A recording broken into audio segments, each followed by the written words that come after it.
Ya Allah.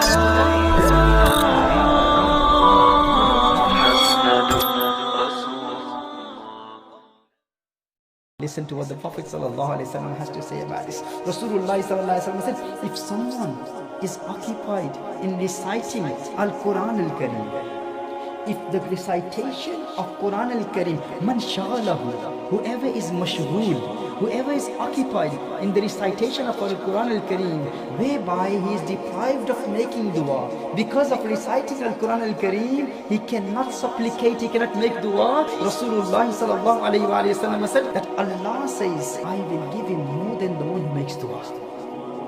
He knows what's in our heart. He knows what we want. So without even asking, you just recite Quran and He will give you whatever you want. You know, a lot of people say, I'll make dua. I have no time to recite Quran. I've got many things to ask. People go to Makkah al-Mukarramah in front of Ka'batullah. Ya Allah, give me this. Ya Allah, give me children. Ya Allah, give me wealth. Ya Allah, may my enemy die. May this happen. May that happen. Begging people for petty things, for little things. Like I told you the other day, a person came to me. He's asking me for a taweez. He said, I want a six-pack. Give me a taweez for a six-pack. I've been going to the gym for such a long time, it doesn't work for me. Inna lillahi wa inna ilayhi raji'un. You know, this is our motive, this is our goal. This is what we worry about. So people may go to the Kaaba and make du'as for that. Allah knows what's in your heart. Do one thing, recite Al-Quran. Recite Al-Quran Al-Kareem. Allah says, if the recitation of Al-Quran Al-Kareem occupies you to such an extent that you don't even have time to make dua, I know the secrets of your hearts. I know what is in your heart. I know what you need. I will even give you that, and more than the one who asks.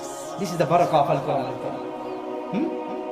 This is the benefit of Al-Quran Al-Kareem. And then Allah says, وَفَضْلُ كَلَامِ اللَّهِ عَلَى سَائِرِ الْكَلَامِ كَفَضْلِ اللَّهِ عَلَى خَلْقِهِ. The virtue, the greatness, the excellence of the kalam of Allah upon every other kalam is like the greatness of Allah upon every other creation. Our wird, our wazife, our awrad, our amal, all of these are beautiful. There is no doubt in that. This is great. But Allah says that the excellence of the kalam of Allah upon every other kalam is like the greatness of Allah upon His creation. The way Allah is greater than creation, this is how Allah's kalam is greater than every other kalam, every other word, every other wazifa. What is it? Al-Quran Al-Kareem. It is Al-Quran Al-Kareem.